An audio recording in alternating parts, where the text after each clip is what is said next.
on the Sports Map Radio Network. Presented by Rocket Mortgage. Need a mortgage that fits your life? Rocket can. Live from the O'Reilly Auto Parts Studios, here's Jake Asman. Week 10 of the NFL season is upon us. It got underway on Thursday when we had an upset. The Miami Dolphins at home take down the Baltimore Ravens to start us off this week. So upsets continue after a wild Week 9 in the NFL. For more on the NFL and everything happening, we go out to our progressive guest line right now. We've got a good friend of the show, Dom Cosentino, covers the NFL for The Score. Dom, always appreciate the time. Thanks for being with us. Of course, Jake. Always appreciate being on. Thanks for having me. Absolutely. So we'll start with some of the big news of the week, and then we'll get to some of the games. What did you make of Cam Newton coming back to the Panthers? Do you think he's got enough left in the tank to really help out that team? It's hard to say. I feel like he'd been available all this time. It's been since training camp where, other teams in certain circumstances where they could have used the quarterback, Washington perhaps, could have reunited him with Ron Rivera. The fact that he's been out this long, I think it's hard to tell what exactly he's got left. And it feels a little bit like a desperation move from the Panthers, too. I mean, you remember they gave up draft picks for Sam Darnold.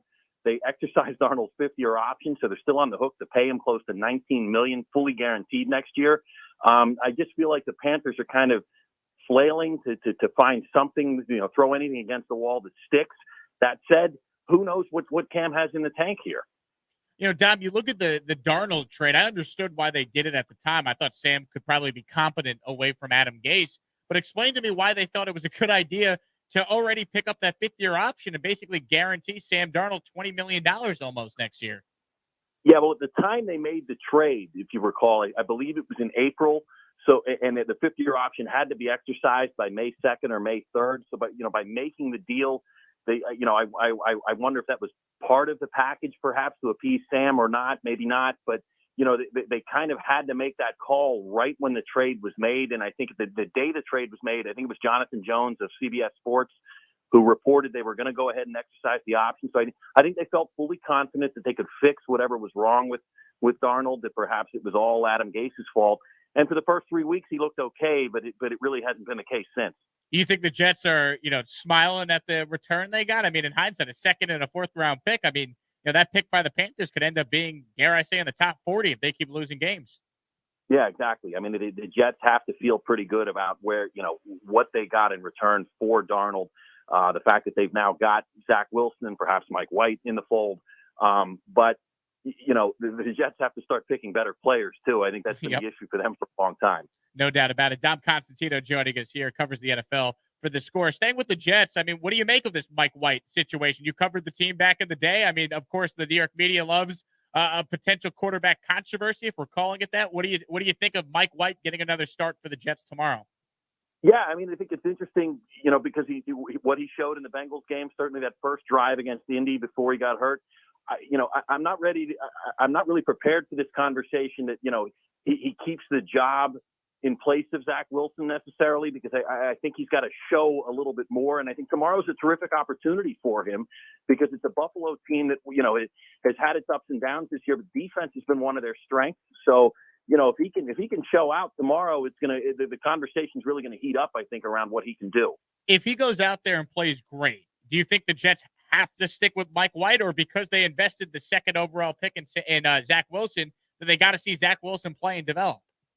$1 million question, Jake, because I think that they're certainly invested in Wilson for the long term, but it's hard to turn away from the hot hand. I mean, how many times have we seen that, in the past in the NFL?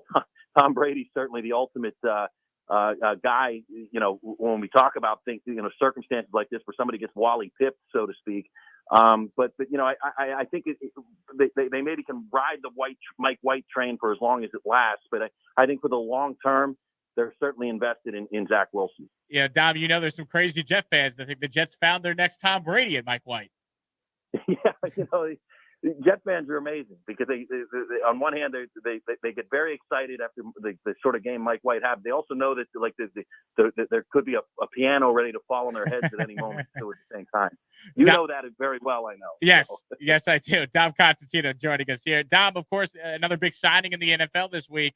Odell Beckham Jr. He goes to the LA Rams. Were you surprised? One, it's the Rams, and then two, now, given the injury situation to Robert Woods, just what type of impact can Odell Beckham Jr. now have with the LA Rams? Yeah, I think the Woods injury certainly adds another element of intrigue to it. I wrote about this for the Score before the Woods injury was known, but just kind of how this might work. And Odell's not the player he was 5 years ago, but he may not have to be in this offense. And if he's okay with not being the guy who's, Matt Stafford is looking for his number one target every time because this team has Cooper Kupp, I think it can work.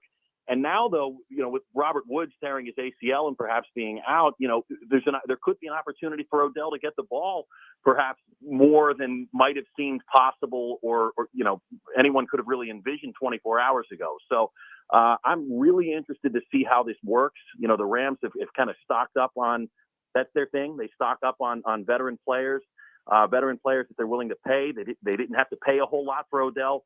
The incentives are there for the team to win more than anything, for him to get a lot of the money that's in that contract.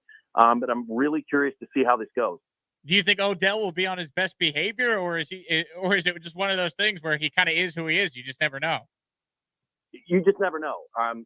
But I think he certainly has every incentive to kind of be, the guy the Rams want him to be right now. Dom Cosentino joining us here, covers the NFL for the Score. You can follow him on Twitter at Dom Cosentino. He is joining us on our progressive guest line. Dom, what do you make of all the parity in the AFC? I mean, I introduced you talking about that big upset the Dolphins had on Thursday night. I thought the Ravens maybe were one of the better teams in the AFC, but now it just seems like everyone's falling down and losing games here. Yeah, it seems like every time we have we start to get a clue of who the front runner is in the AFC, they stumble. So it's really hard to tell because you've got 12 teams that are separated by 3 games, I think, from the Titans all the way down to the Colts at the 12th seed, and 11 teams with winning records. Nobody knows anything, and perhaps we'll get a little more clarity after this week. But just it seems every week, like I said, as soon as you seem to have an idea about who's good, some team, the Steelers will lose to the Lions or something and screw everything up. Right. Do you think the Chiefs basically picked the best year possible to be scuffling along? Because to me, Dom, I still think they have a chance to figure it out and get right back in the mix, given the AFC. You mean the Steelers or the Kansas City Chiefs? Oh, the Chiefs. I'm sorry, I missed what you said there. Yeah, it's a perfect year for the Chiefs to kind of be, figured out, so to speak. And I'm not sure they have, because I still think there's a lot of season left. When we talk about the fact that they still have, 7 games to play. We've seen teams in the past that have scuffled at the beginning. I've said this before, but I think back to that Patriots team that lost to the Chiefs 41-14 on a Monday night, famous on to Cincinnati thing. I think the whole world, it was the year they drafted Garoppolo, and I think the whole world thought it was over. They went on to win the Super Bowl. So I think people have to, keep in mind, we all have to keep in mind that it's a long season. A lot can happen. The Bucs were 7-5 last year and looked like they might miss the playoffs, lost a 38-3 game to the Saints. So a lot can happen. A lot can still get figured out. And I think, just like you said, for the Chiefs, it's a good year because there really isn't a dominant team in the AFC. Dom, as far as the games tomorrow, what do you make of the Seahawks-Packers game? Seattle at 3-5. It's as close to a must-win as you could have this early in the season if they want to make a playoff run. Russell Wilson's back. You give him a shot to pull off a slight upset in Green Bay tomorrow.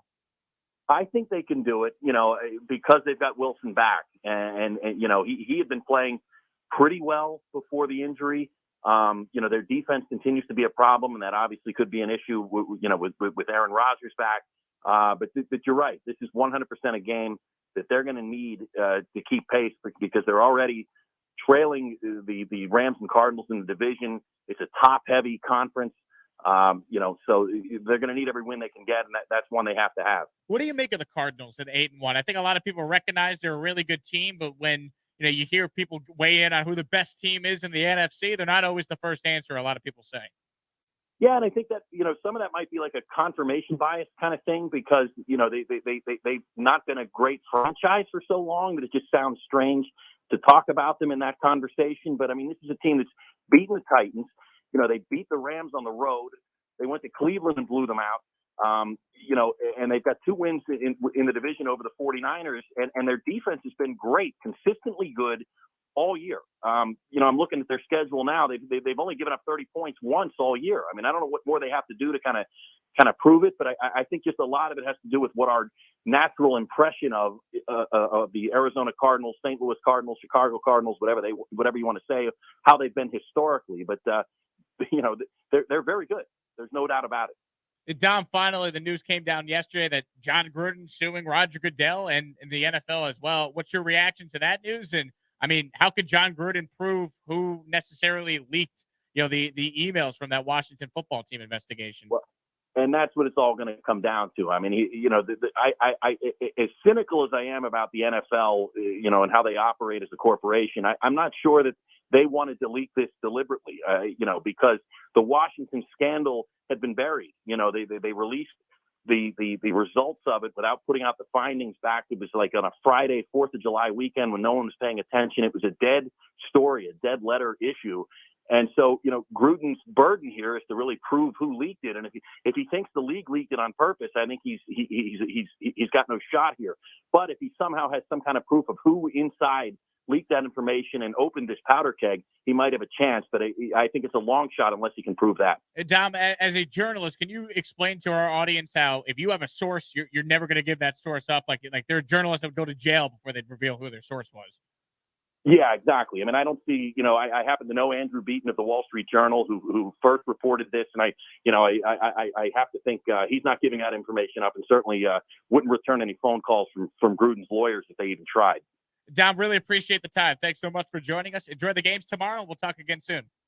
You're welcome, Jake. Thanks for having me, as always. Take care, man. Dom Cosentino joining us there. Great job covering the NFL for The Score. You can follow him on Twitter at Dom Cosentino. He joined us there on our Progressive guest line, and drivers who save with Progressive save over $750 on average. We'll take a quick break and continue. Guess what's coming up next? A segment we do each and every Saturday. True or false? That's next here on the Jake Asman Show on the Sports Map Radio Network.